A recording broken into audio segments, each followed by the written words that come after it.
is the product output from the chemistry and bioprospecting division. We call it as bioprospecting is nothing but value addition to the biological resources. So we do focus on developing bioproducts like agriculture inputs. உங்களுக்கு ஏற்கனவே தெரியும் agriculture inputs கொடுக்குறதுக்கு மாதிரி forest இன்புட்ஸ்க்கு தேவையான products that are derived from the forest resources, that is renewable forest resources.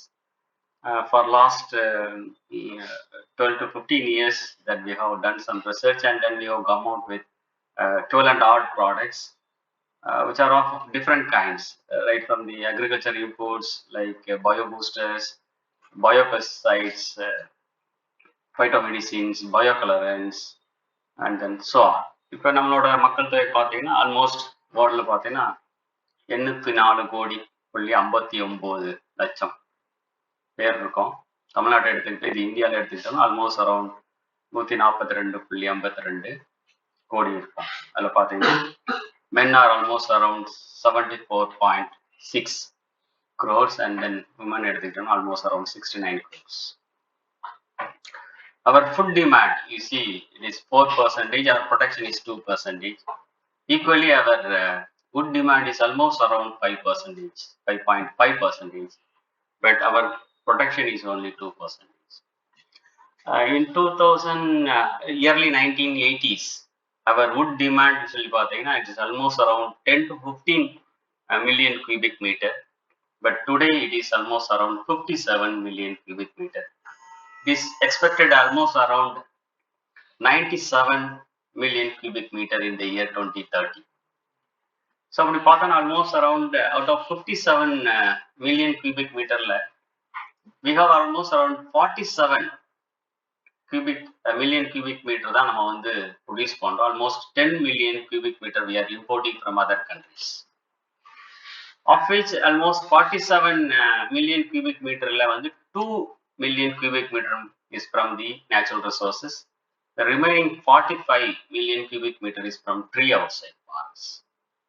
Most importantly, from the barren land, wasteland, and then most importantly, our this agroforestry policy came into existence in the year 2014. So, Government of India is of late promoting the agroforestry models. So, we are getting almost around 45 million cubic meter of roundwood from the tree outside forests. So, நமக்கு wood தேவையிலும் food and wood security இருக்கிறதுனால, so we are getting into agroforestry. As far as Tamil Nadu is concerned, and then you know very well that almost around 0.5 million hectares, almost around 5 lakh hectares are agroforestry in conditions. So that is why our Government of India is insisting us to go for agroforestry systems in order to have the food as well as the wood security in our country. So that is why we have a national agroforestry policy in the year 2014. So obviously, if you go for unlike these other sectors, so like agriculture sector and horticulture and so on, if you go for agroforestry or even plantation forestry, it is unavoidable for the infestation of pests and diseases. It is obvious that. So as an officers, we need to have management practices of these insect pests and diseases, and as an agricultural inputs. Almost around 25, of late it is almost around 17 to 25% of the loss, wood loss, is due to insects, and then some extent to the diseases. So some of the insects belonging to the major commercial tree crops are this Melena arborea, Kumar. These are the Epterod germinata, and then Thinges bisoni. These are the major insects. As far as teak is concerned, Tectona grandis is concerned, this Hiblia plura, and then Eutectona maceralis. These are the major insects, and some extent to the stem borers. If you take this Ailanthus tree, and the Eligma and Ateva is one of the prime insects which cause major damage to the Ailanthus trees. Of late, in 2009 and 10, you have come across this Papaya mellifera. It is an exotic species, and though it has been accidentally introduced to India, most importantly to the Coimbatore, but almost infesting around 230 plants, which includes horticulture, floriculture, and even forestry crops. And as far as mungil is concerned, major insects are grasshoppers, and then some extent to the sap-sucking insects. Because in Northeast India, I worked in Northeast India for about 5 years, and this curried bug is one of the problem for shoot, because bamboo shoot is one of the value-added product for making pickles and other things, sabji and all in Northeast India. So these are the major insects. And eucalypts, you know very well that this gall insect, this is also an invasive insect. So these are the few some insects. There is no doubt at all, sir. You know, the chemical insecticides are panacea. There is no doubt at all. So, but what happened? And then India, so we are using almost around 58,720 metric tons of chemical insecticide. And as far as Tamil Nadu is concerned, we are the least one, 1,851. The number one is Maharashtra, followed by Uttar Pradesh, Haryana, and all. So we are just using almost around 3.1 percentage of chemical insecticides of our total India's consumption. So of late, even December 2022, the government of Tamil Nadu has banned. These are the five different chemical insecticide like monocotophos. Most of them are organophosphates because they are having this neurotoxin. They affect the central nervous system as well as the peripheral nervous system. So except this cypermethrin, is a synthetic pyrethroid, the rest of them are organophosphates because they are having this highly neurotoxin as well as it leads to some cancerous substances. But though our consumption is almost around 58,000 metric ton, but India is one of the prime producers of the chemical insecticide. So we are producing almost around 2.17 million metric tons of chemical insecticide, and we are exporting to other countries. And major consumption is from Eastern countries, it's almost around 54 percentage.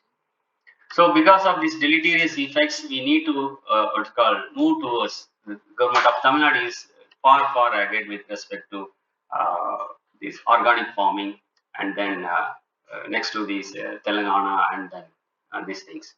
So the need for biopesticide is increasing, and awareness on using the organic products is increasing. Organic farming is increasing in Tamil Nadu, not only in Tamil Nadu, in the whole India.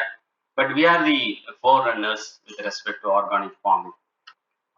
So as far as Tamil Nadu is concerned, almost around 10 percentage of total consumption of the India's biopesticide, almost around 8,899 metric ton of biopesticides are used by Indian farmers. Tamil Nadu is almost around 10 percentage, and we are the fourth one. First one is Maharashtra, followed by West Bengal, and then Rajasthan, and then Tamil Nadu is the fourth place for using this biopesticide. So that is why so our demand is increasing almost around 15 percentage to 19 percentage every year at the rate of. And as far as biopesticide is concerned, if you go to the website of Central Insecticide Board and Registration Committee, almost around 950 biopesticides are registered by different companies, the leading companies like Tea Stains and then Nagarjuna, so on. So the neem-based biopesticide is the number one prime biopesticides in the market, because oil-based biopesticides are sustainable in the market when compared to microbials, because microbials are target specific and their efficacy is very less. So that is why we go for oil-based biopesticide for making into use of the farmers. So based considering all these factors, and then we try to develop biopesticide from the forest resources. As as I told that we focus on non-edible tree-borne oil seeds because oil-based biopesticides are having sustainability in the market. So we started working on developing biopesticide from seed oil of willow, so the bale fruit. வில்வத்துல இருந்து நாங்க அந்த சீட்ல இருந்து oil எடுத்து அது பயோபெஸ்டைட் evaluate பண்ணோம். So அதுக்கு வில்வேகம்னு சொல்லிட்டு ஒரு பேர் வச்சுட்டு அதை வந்து 2009 வந்து ரிலீஸ் இதுக்கு இந்த பூச்சிக்கொல்லிக்கு தேவையான ஆக்டிவ் சப்ஸ்டன்ஸ் சொல்லுவோம் இல்லைங்களா, அது லைக் சைப்பர்மெத்ரின் pyrethroids or organophosphates சொல்ற மாதிரி. So we have identified some of the chemical compounds which are prime for anti-insect properties, so that we have developed as a wheelwegum. And we have evaluated in the nursery at the Forest Nursery in the different locations in Tamil Nadu as well as Kerala. So we have come out almost around a good number of biopesticides right from 2010 onwards. This is another one product called High Act. Uh, this is a High Act. This Hypnocorpus pendanta, Marotin it is available plenty in our southern Western Ghats. The Maroti oil is used for leprosy, treating the leprosy in Ayurvedic medicines, and leukoderma, white patches. So அதை treat பண்றதுக்காக they are using it in very less quantities. But it is available. Valparai, நம்ம Anamalai tiger reserve, Anaikatti Attappadi சைட்ல போனீங்கன்னா it is available plenty. And இதுல என்னன்னு கேட்டீங்கன்னா ஒரு it's a very peculiar oil. If you take any seed oil, it is a fatty oils. Omega fatty acids you might be come across. So there is a very specific fatty acid. It's a cyclopentenyl fatty acid. It is a unique acid group. It has very unique property. For example, இப்போ நீங்க நம்மள வந்து கொசு கடிக்குது. We are using perfumes, isn't it, sir? So because why we are using perfumes in the sense, because our sweat secretes the amino acids. Okay, we call it as amino acidemia. So that is why our sweat smells. So in order to suppress the sweat smell, and we use perfumes. So what will happen? Insects, most importantly, mosquito recognize the smell of human being using the sensilla. We call it as odorant binding protein. In the sensilla of the mosquito, recognize the smell of human being and come and bites. Okay. So what will happen? This cyclopentenyl fatty acids binds on the odorant binding protein. So what will happen? The insect will not recognize the host, will not recognize the smell of the body, human body. So what will happen? The same mechanism we followed, and the insects will not recognize the smell because all plants will produce elicit some chemicals, a kind of volatile chemicals that can be recognized by insects. Then they go and chew it. Okay, so we found that this fatty acids binds on the odorant binding protein to disturb the insect not to recognize the host plant. So that is why we developed this High Act, a biopesticide, and we tie up with a biopesticide company in Hyderabad, this Varsa Biosciences and Laboratory, and we have given a license to them. And it is an alternate to neem-based biopesticide. But you know that neem biopesticides are banned in some of the European countries and then Canada and all because of untold infertility problem.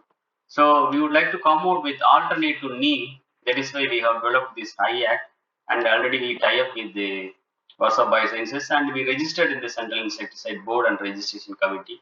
And once it is approved, and it will be available in the commercial market. This is one of the new ventures we got into tie up with industrial collaborations.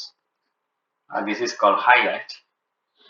This is the cyclopentenyl of acids, Solmura, and then hypnocorpic, and then gorlic acid. These are the three different acids because it is having this cyclopentenyl ring.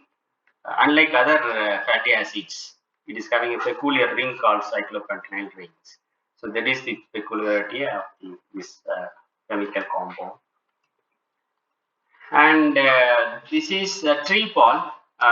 So this is nothing but a pungam as well as the neem, along with the essential oil of Lantana camara. It's a weed, you know very well there. So pungam is mainly used to control diseases. It cannot be used to control for insects. But this neem is meant for insect control. So that is why if you go to any farmer's field, farmers used to go to the what's called agriculture shop, and they used to sow the plant materials. This is infestation like that. They used to give 2 or 3 combinations of chemicals. So we thought that why don't we go combining this disease as well as the insect control. So that is why we put pungam oil as well as the neem oil put together, and some extent to the lantana cameras, this very essential oil. The essential oil is having these 2 peculiar compounds. It's called aromodendron oxide and then caryophyllene oxide. These 2 compounds, which not only controls the insect, it acts as a phytotonic. So what will happen once we have given this biopesticide to the agriculture farmers in the Tanjore belt, and they used this insecticide, and the nearby farmer, he used the urea. So he told that it is having this lush green growth when compared to the urea applied field.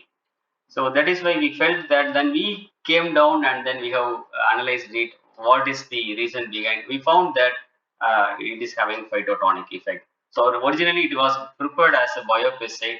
Later on, from the feedback of farmers, we could understand that this is having phytotonic effect. So it has been registered as a trademark for a phytotonic material. So this is Pungam, Maruti, and Bamboo, and then Lantana camera. So these are the researches that we have come out. And this is a crawl clean for papaya mealybug, exclusive for papaya mealybug. And then it is a simple plant-based biopesticide. So we should clean the crawls using this insecticide. And this is an endophyte NASA. This is a microbial insecticide uh, that is being prepared. And I told that microbial insecticides are very target specific as well as the efficacy is little bit less. That is why we get into nanobiopesticide. So nanobiopesticide, which will lead to use of less quantity, effective delivery, uh, long sustainability as well as the high efficacy. This is what we are also getting into nano-based biopesticides. And this is the tree-rich biobooster. The last 4 or 5 products are biopesticides, and this is a tree-rich biobooster. This is nothing but coconut fiber-based biobooster. Now our Pollachi and Coimbatore is good of having this coconut. So this booster is nothing but devoid of sand and soil, like only the coconut fiber base, because coconut fiber is having, after taking the coir and then the leftover material, dust material, is having high tannin content. Coir peat, we call it as cocoa peat. It is having high tannin content. That is why the electrical conductivity is high. So at initial stage, it seems to be very good growth, and later on, after 1 week or 2 weeks, and the plant will die because of the high EC content. So we go to remove the tannin content, hydrolyzable tannin first, and then we go to decompose it with the pleurotus and all. But pleurotus needs urea for its growth and decomposition. So even if you are going for organic things, we should not use urea. So we have a consortium of microorganisms to decompose it. And then we have added, because it is devoid of nutrients, that is most importantly nitrogen material. That is why we have added nutrients in terms of what's called flavonoids. Flavonoids are plenty available in flowers. So that is why we got waste from the flower market and composted it, and then added into this instant potting mixture to give the what's called nitrogen based nutrition. So it's an instant potting mixture, and also it is being used as a, what you can say, terrace garden material, home garden material. So this is very cost effective, and it holds about 500 times of water. Irrigation is very less, and then weightless, no sand and soil. So it is being used, and we transfer this technology to the tribal livelihood support, and then we purchase this kind of machine, and then we transfer this technology. They are being produced, and then marketing channel we have established, and they are getting out of it.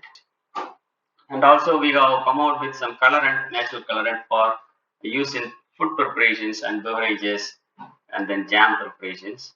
It is a rare variant, and 1 in 1,000 it is available, and it produces the anthocyanin colorant. It's a red colorant. It is a pH dependent, and so we have developed this product, and then we tried for textile dyeing, but most of the natural colorants are not good at textile dyeing because of color phosphorus, though we are using this modern and pre-modern thing and so on.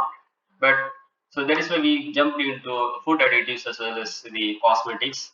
So it is very much blend with jam. So it is sweet and sour taste, and then we have come out with this jam and all as cake toppings. And also we have also developed a mobile app in the year 2015, just before an year of the Ulavan app has come out. So this is the first app that we have developed with some insect pests of tree traps for about 25 trees with almost around 80-85 insects that we have enrolled in this one, and all management practices that we have given it. And later on it was updated. It is available in Google Store, Play Store, and then it is a freeware only. So you can download it and you can use it as. And thank you very much for your patience listening.